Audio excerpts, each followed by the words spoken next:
जो अपनी गलतियों की जिम्मेदारी लेना सीख गया, वही अपने भाग्य को बदलना सीख जाता है। जीवन में हर व्यक्ति चाहता है कि कोई उसे समझे, कोई उसका साथ दे, कोई उसे प्रोत्साहित करे।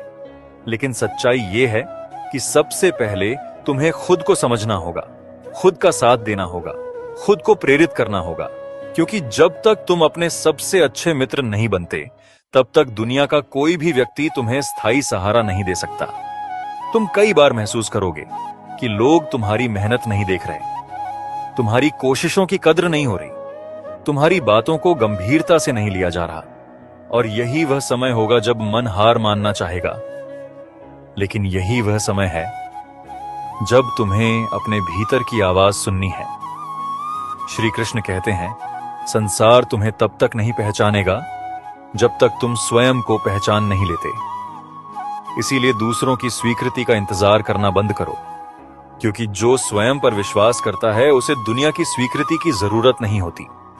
जब तुम अकेले चलना शुरू करते हो, तब धीरे धीरे तुम्हें अपनी शक्ति का अनुभव होने लगता है। तुम्हें पता चलता है कि तुम जितना सोचते थे उससे कहीं अधिक सहन कर सकते हो, जितना मानते थे उससे कहीं अधिक कर सकते हो, और जितना डरते थे उससे कहीं अधिक जीत सकते हो। यही आत्मविश्वास तुम्हें भीड़ से अलग करता है। यही आत्मविश्वास तुम्हें आगे बढ़ाता है। श्री कृष्ण कहते हैं, आत्मविश्वास वह दीपक है जो अंधेरे रास्तों को भी रोशन कर देता है। इसीलिए अंधेरे से मत डरो, क्योंकि वही तुम्हें अपनी रोशनी पहचानने का अवसर देता है। याद रखो, हर महान यात्रा की शुरुआत अकेले कदम से होती है, हर बड़ी जीत की शुरुआत अकेले विश्वास से होती है, और हर बड़ी पहचान की शुरुआत अकेले संघर्ष से होती है। इसीलिए अगर आज रास्ता खाली है, अगर आज साथ कम है, अगर आज तालियां नहीं हैं, तो घबराओ मत, क्योंकि यह संकेत है कि तुम सही रास्ते पर हो। श्री कृष्ण कहते हैं, जब तुम सही रास्ते पर चलते हो तो शुरुआत में भीड़ नहीं मिलती, शुरुआत में परीक्षा मिलती है, और जो इस परीक्षा को पार कर लेता है वही मंजिल तक पहुंचता है।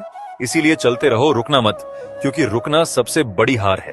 धीरे चलो, पर चलना मत। छोड़ो, क्योंकि गति से ज्यादा महत्वपूर्ण दिशा होती है, और जब दिशा सही होती है तो मंजिल देर से ही सही, पर मिलती जरूर है। एक दिन ऐसा आएगा जब वही लोग जो तुम्हें समझ नहीं पाए, वही लोग तुम्हारी कहानी सुनाएंगे, वही लोग जो तुम्हारे साथ नहीं चले, वही लोग तुम्हारे पीछे चलेंगे। लेकिन उस दिन तुम्हें किसी की जरूरत नहीं होगी, क्योंकि तब तक तुम खुद के साथ चलना सीख चुके होगे। श्री कृष्ण कहते हैं, जो स्वयं के साथ खड़ा हो गया उसके सामने संसार भी झुक जाता है।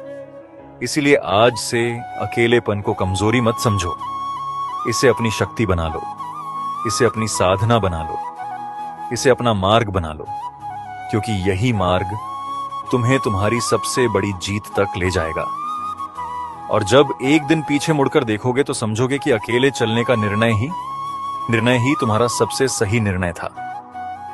और तब तुम्हारे भीतर से एक ही आवाज आएगी, धन्यवाद। उस समय को धन्यवाद, उन परिस्थितियों को जिन्होंने मुझे अकेले चलना सिखाया, क्योंकि अगर मैं अकेले चलना नहीं सीखता तो मैं कभी अपने असली स्वरूप तक नहीं पहुंच पाता।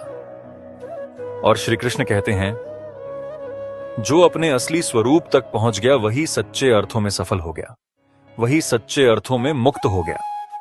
अब चलते रहो, विश्वास के साथ चलते रहो, धैर्य के साथ चलते ही रहो, क्योंकि जो अकेले चलना सीख गया उसे कोई रोक नहीं सकता, उसे कोई हरा नहीं सकता, उसे कोई रोक कर पीछे नहीं कर सकता, क्योंकि उसका सहारा अब लोग नहीं, उसका सहारा स्वयं श्री कृष्ण हैं।